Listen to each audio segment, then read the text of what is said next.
Hello my dear friends, welcome to Chandra Mathematics channel. Already we know that हम set chapter start किए थे, उसका introduction part से देखेंगे हम आज. ठीक है, तो sets, sets is mean by this is the fundamental concept of mathematics. अब जो एक सिचुएशन जो चल रही है ना, उसमें सेट क्या है, वो फंडामेंटल कॉन्सेप्ट है.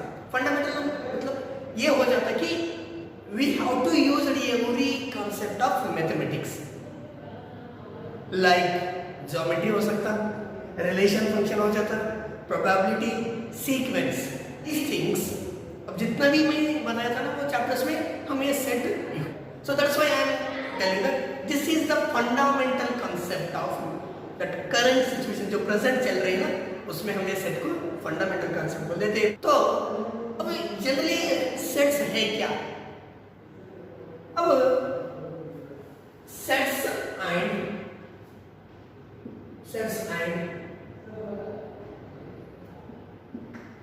their representation.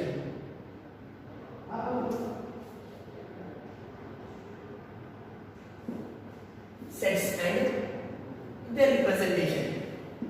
So already हमको ये मालूम होगा कि इंट्रोडक्शन मतलब this is A George counter बोल के फंडामेंटल ऑफ सेट्स को हम रिप्रेजेंट कर दिए. What? George counter. And most of this things will use in a trigonometric series में ये यूज कर लेते हैं. आप लोग नेक्स्ट स्टडी करते आप लोगों को मालूम हो जाता. So that's why this is a very important basic things of this set theory. ठीक है, तो वेरी इजी चैप्टर है एंड सारे काफी बहुत चैप्टर्स में ये हम यूज करते हैं. This is the basic things use of other chapters. Okay, like probability हो सकता है, रिलेशन फंक्शन हो सकता है, बहुत सारे ज्योमेट्री में भी हम ये सेट को यूज कर लेते हैं. So now sets and their representation. So first हम ये स्टडी करेंगे what is meant by set. तो set is a well defined collection of object we can do.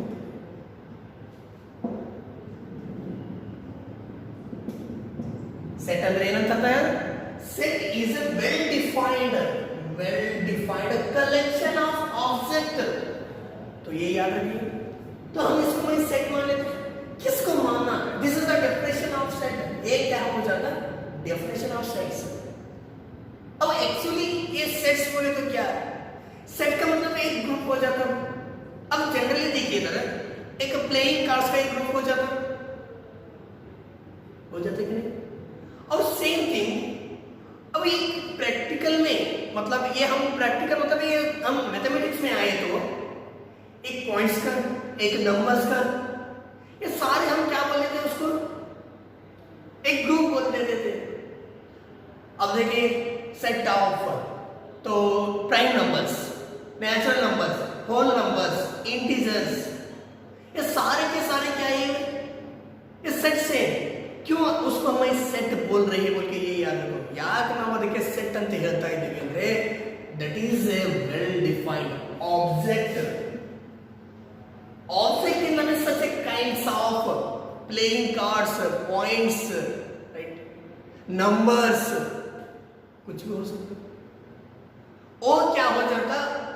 Kind का ऑब्जेक्ट हो सकता. तो अब ये वेल डिफाइंड का मीनिंग क्या हो जाता? अब देखो set is well defined collection कर रहे हैं. क्या कलेक्शन कर रही है हम? एक ऑब्जेक्ट को. ऑब्जेक्ट में तो अभी मैं बताइए क्या हो सकता है. ये ना आगे तो ऑब्जेक्ट होने तक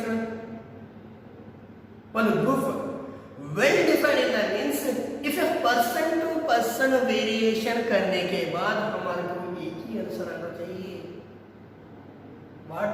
If a person to person varying the gives the same answer. ನಾವು ಇಬ್ಬರ ಜೊತೆ ಮಾತಾಡಿದಾಗ, ಸಂವಾದ ಮಾಡಿದಾಗ ನಮಗೆ ಬರುವ ಉತ್ತರ ಒಂದೇ ಆಗಿರಬೇಕು. ಯಾವ ರೀತಿ? If I suppose I am asking you people what tell me the natural number. Already हम यस्टरडे क्लास में स्टडी किए थे नंबर सिस्टम। अब नेचुरल नंबर बोले तो मेरे को यही याद आता था 20 नंबर्स, यही हो सकता कि नहीं? और कोई कहा कि सर 0 से स्टार्ट होना था बट कोई बोल देते नहीं, तो नेचुरल नंबर बोले तो 1 2 3 4 so on, these numbers are called as natural number and this is a set of a natural number बोल के हम बोल देते, क्योंकि this set is a well defined collection कर रही है वो object. Object means here number हो रही है। ऑब्जेक्ट का मीनिंग क्या भी हो सकता है? ये ऑब्जेक्ट इन मींस नंबर। कौन सा नंबर? वो नेचुरल नंबर हो रही है। और किसके साथ हम वेरिएशन करने के बाद नेचुरल नंबर बोले तो यही हो जाता। सो this is the well defined बोल के हम बोल देते हैं। बात समझ में आ रही? So this is the definition of set is a well defined collection of object. अब generally, especially in our mathematics, we have to use these kind of sets like real set of natural numbers, right? And W will represent the set of whole numbers, okay? Next W होने के बाद कौन सा आ जाता? Natural number, whole number. उसके बाद integer, set of integers. Next integer होने के बाद Q, set of rational numbers.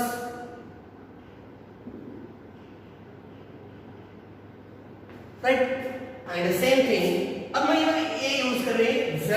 आपको कल मैं बताया था कि Z+ का मतलब ये हो जाता है set of positive integers, set of positive integers, right? Next same thing Z-, set of negative integers,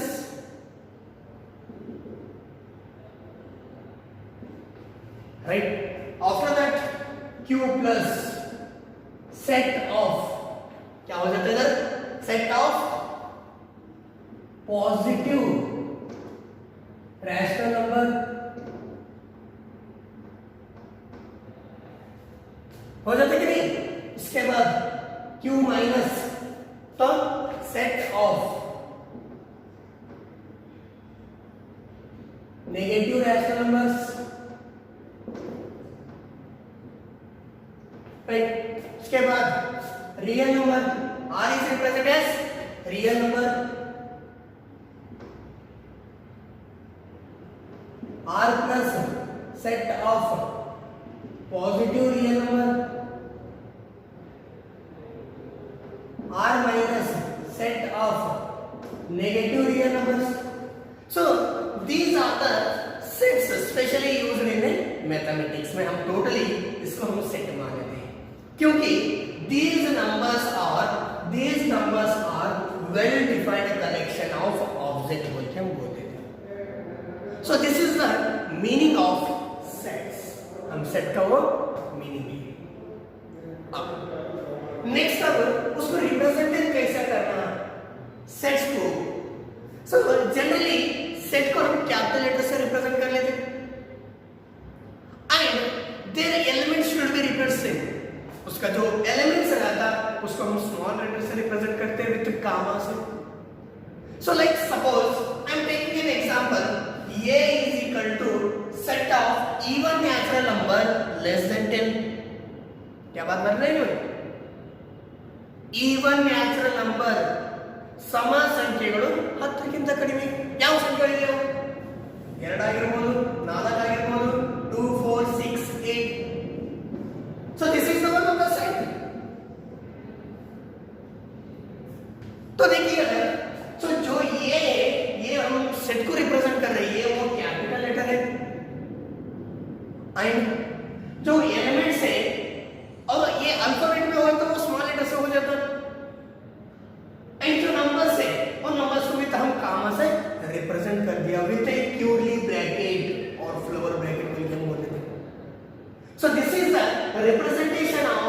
representation of sets को क्या बोलते हैं याद रखिए।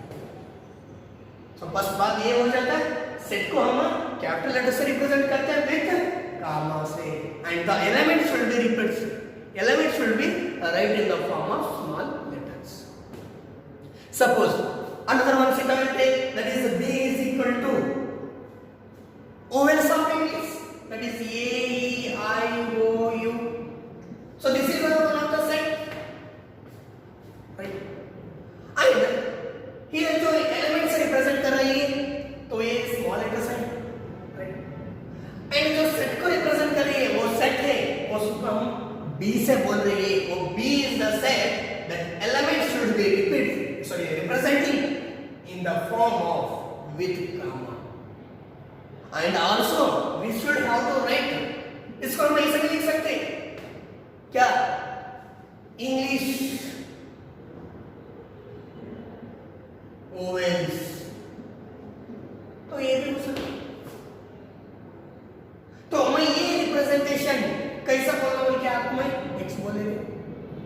And one more thing, so here अब और एक things you should have to remember, so ये जो ये एलिमेंट्स रिप्रेजेंट कर रही है, सो दैट इज ये बिलोंग्स टू बी बोल के, तो ये एलिमेंट्स जो है ये इज एलिमेंट, राइट?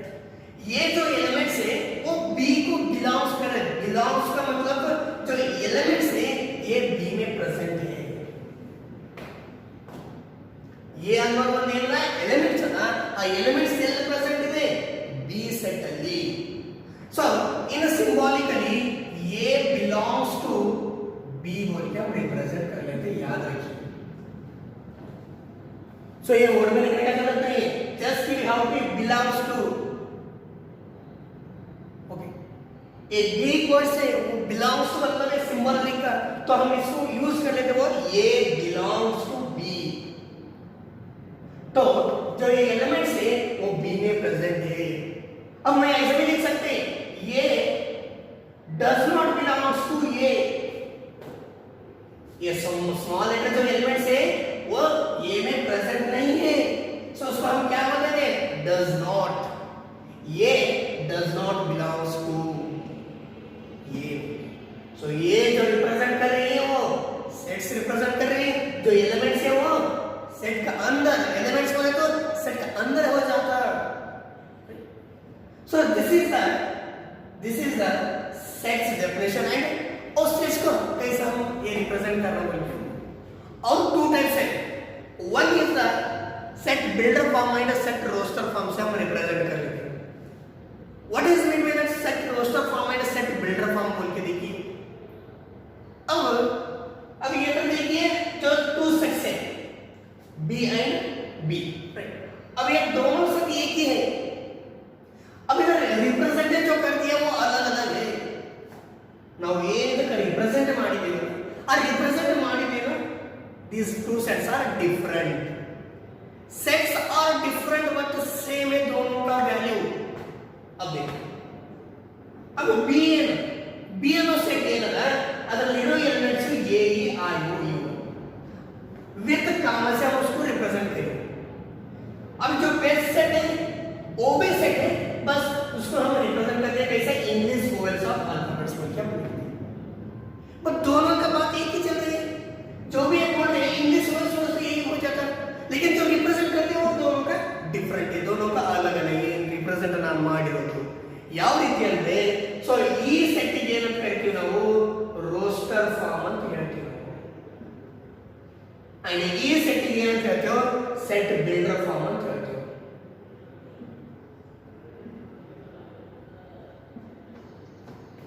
ಏನು ನಾವು ಎಲಿಮೆಂಟ್ಸ್ ಅದರ ಜೊತೆ ನಾವು ಏನು ಕಾಮನ್ ಇಂದ ರಿಪ್ರೆಸೆಂಟ್ ಮಾಡಿರ್ತೇವೆ ಅಂತ ಎಲ್ಲಾ ಎಲಿಮೆಂಟ್ಸ್ ನಮಗೆ ಕಣ್ಣಿಂದ ಕಾಣಬೇಕು। ಯಾವ ರೀತಿ ಏನು ಒಂದು ಹೋಟೆಲ್ ಹೋಗಿ ಅಂತ ಹೋಟೆಲ್ಗೆ ಹೋದ ತಕ್ಷಣ ನಮ್ಗೆ ಮೆನು ಕೊಟ್ಟಿರ್ತಾರೆ, ಆ ಮೆನು ಏನಿರುತ್ತೆ ಎಲ್ಲ ರಿಪ್ರೆಸೆಂಟ್ ಮಾಡುತ್ತೆ ಈ ಥರ ಏನೇನು ನಮಗೆ ಬೇಕಾಗಿರುತ್ತೆ ಎಲ್ಲ ಇರುತ್ತೆ ಮೆನು, ಹೌದಾ?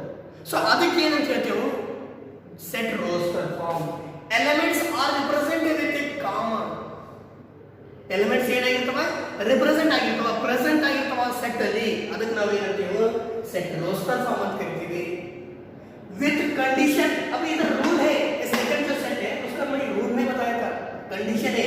क्या कंडीशन है? इंग्लिश ओवेल्स ऑफ अल्फाबेट्स होंगे, तुम लिखना चाहिए वो।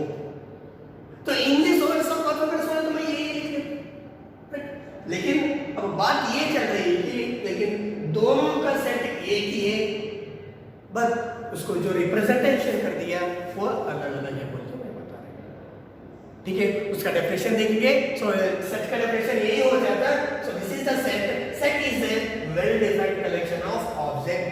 तो आप लोगों को मालूम होगा कि सेट बोले तो क्या हो जाता है, वो वेल डिफाइंड होना चाहिए।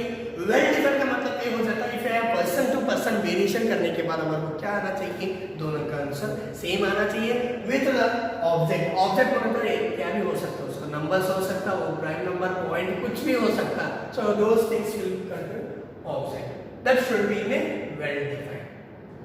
Okay, so please pause the video and note down. Okay, so these things are the definition of sets and the representation. And next class हम देखेंगे वो टू टाइप्स होते हैं सेट को रिप्रेजेंट करना, वो कौन सा, एक roster format and set builder form, दोनों का डेफिनेशन विद एग्जांपल से हम कल देखेंगे। ओके, सो जितना भी आप लोगों को आ जाता, अब नेक्स्ट पार्ट नोट्स जितने ही लिखिए, फर्स्ट ये लिखिए what set and the representation. First आपने क्या लिखना चाहिए, डेफिनेशन ऑफ सेट्स लिखिए। उसके बाद हम ये सेट्स जो हम मैथमेटिकली यूजुअली यूज कर लेते हैं ये लिखिए, और जितना आपको हो जाता उतना लिखिए। Next will send the notes. Okay, thank you.